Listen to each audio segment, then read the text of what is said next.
Hi everybody, I'm Lester and my video is about the starfruit. So the starfruit is a species that's part of the oxal daisy family.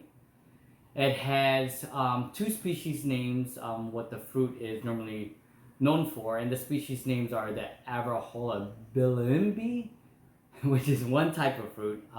It's usually sour or tart, and the other one is its relative is Avarhora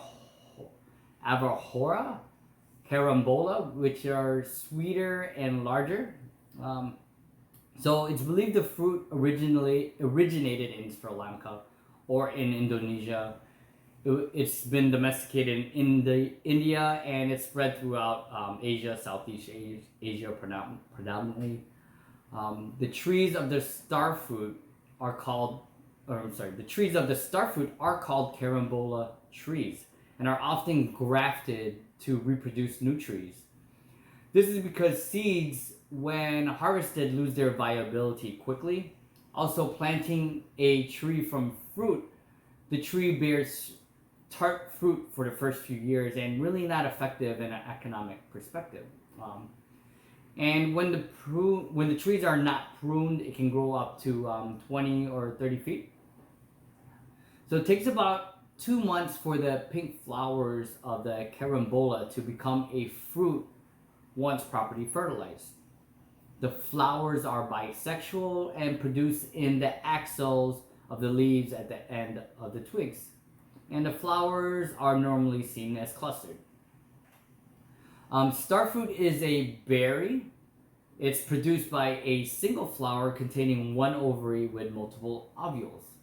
The entire outer layer of the ovary ripens and all the pericarp is edible. It has an outer skin, which is the exocarp, a fleshy mesocarp, and the endocarp separating the multiple, and the endocarp separates the multiple seeds. It has 5 carpels. So when cross-cut, the shape of the cut fruit looks like a star. Just a little background of some Vietnamese folklore. With Vietnamese folklore, there's been many stories related with different types of fruit. That includes the starfruit. There's an interesting Vietnamese folklore involving 2 brothers and a golden starfruit tree, and comes with a life lesson, as often a lot of these folklores do. So the brothers at an early age lost their wealthy parents, and the brothers were forced to live on their own. The brothers lived together, and as they grew up, they eventually became married to wives. So for the older brother, he decided to kick his younger brother out of the house. The older brother claimed the larger house with the larger gardens, also more fertile. The young brother was left with a modest shack and a small plot of land containing a single tree. The younger brother worked his land tirelessly until finally the tree started to bear fruit, in which he could finally earn income from fruit. A phoenix came to the tree and started eating the fruit. Desperately, he begged the phoenix to stop. The phoenix offered him to take him to an island filled with gold, and he's able to take a sack and fill it up, only just a little. So in order to get to this island of gold, the phoenix had to travel with him over water and through difficult terrain, and the island was very mountainous. And the phoenix carried the young brother, and as they arrived at the island, he noticed that the island was filled with stones and rocks, so he didn't really notice any gold right away. Thinking he was tricked, the phoenix actually told him to place a stone in his bag, and once the stone was placed in the bag, it turned into gold. The young brother was ecstatic and filled up his sack up to the limit that he was promised. He was taken back home and used the gold moderately, still tending to his land and caring for the tree. So even with this prosperity of gold, he still lived very modestly. So the older brother actually got jealous of his younger brother And the younger brother worked tirelessly, and he eventually became wealthy. The older brother, he demanded that they switch homes. Um, and eventually, eventually, as the older brother took over the home, the phoenix returned to the tree, and knowing the older brother, he wanted to take advantage of the phoenix. So he was working the phoenix to try to trade for gold and acting in deception to obtain a similar trade from the phoenix. So the phoenix did offer the same deal with the older brother, and for the older brother, instead of him taking a modest bag to the island, he took a bag that was like over 10 times larger. Um, and so the phoenix ended up taking the older brother to the island. And once he got to the island, he knew about the gold, or the stones turning into gold as well, so he didn't worry about that. And so instead of getting what he was promised, he just filled his bag up to the brim, like full. And remember, this bag is much larger than his younger brother's.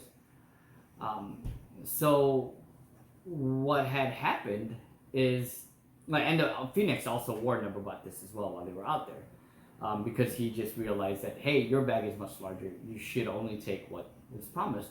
But the brother didn't listen.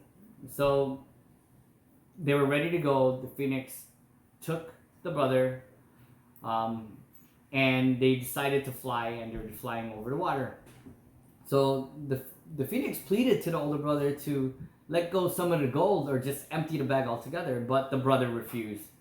The phoenix became tired and couldn't fly anymore, and eventually they were tossed into the sea and drowned.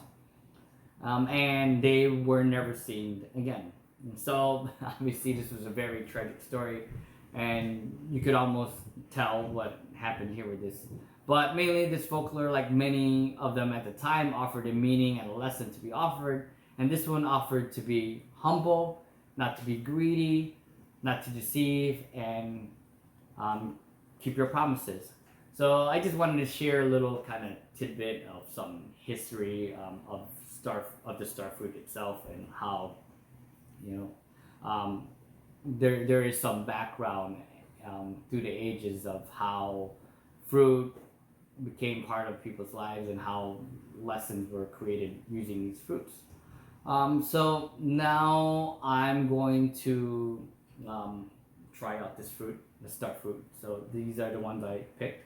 I'm gonna have my daughter Kayla come join in with me. She's tried starfruit before. I don't remember what she said. How did starfruit taste to you before? It tasted like an apple. Tasted like an apple is what she says. So I don't know how to pick starfruit itself, but what I do know, it's supposed to be yellow in color. I picked two, a green and a yellow. So the one thing, I went earlier this morning to pick these up because I wanted them fresh. So I went to one store, which is the local Cermak buyer store. They didn't have it, and I used to see them every once in a while, especially during the summer. So I kind of wanted to do a little background of why maybe seasonal. I also went to the Asian fruit, since it's predominantly produced and eaten in Asia. So I went to the local Korean market here. I don't think Korean and starfruit have too much relationship, like maybe Indonesia, India, and even the Philippines, where I'm from. I'm from the Philippines. So unfortunately, I wasn't able to see it from that Korean Asian store too. So I'm in Chicago, north side of Chicago. I had to go to Niles to find this, and I knew there was a large Asian market called Fresh. I think it's called Fresh Market. I forgot the name, but I'll probably add it onto the video once I remember. But I was able to find it, and it was $1.49 each piece, and they did wrap it in tissue paper, so I could tell that this was a more delicate, more expensive fruit than the other fruits that were out there, especially compared to the regular fruits that we see here in America, which are peaches, apples, Even some of the more exotic ones like kiwi, definitely a lot more expensive. So I'm gonna cross cut it, the yellow one, and we're gonna try this out. Are you ready for this? And I'm just gonna. So right now I could tell there's kind of a texture to it. The texture is kind of leathery. You could say it's almost like a bell pepper. It does have 5 carpels, as you can see, and I could see how it could become a star once it's cut. Here, see? So I'm gonna cross cut it here.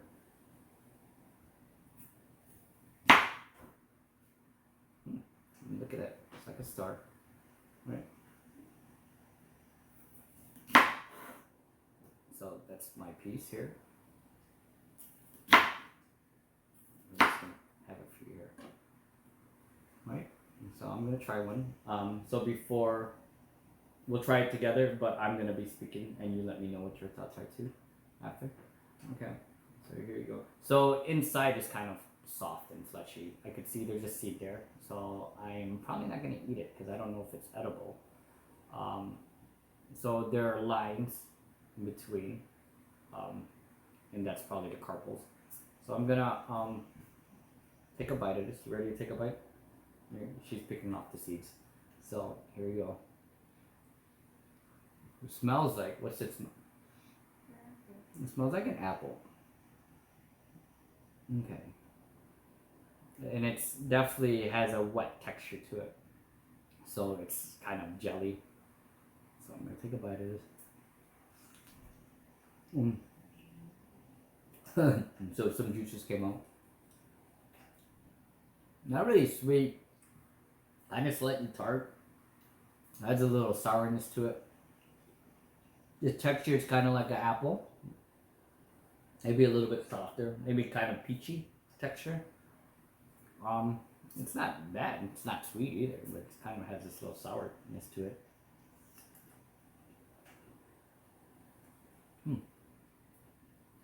What do you think? It tastes like. Like a sour apple, maybe, right? No. No? It tastes like a peach, but like sour. So even though the skin is a little bit leathery, it's not tough to bite. Something's getting stuck in between my teeth. So it's kind of a little fibrous, little fiber to it. But overall, I mean, for $1.49, would I buy it again? It wasn't that sweet. I'll probably eat strawberries instead, or a peach. But yeah, so yeah, that's the Starfruit. Thank you so much. Thank you, Kayla, for helping out. And subscribe to my channel. Kidding.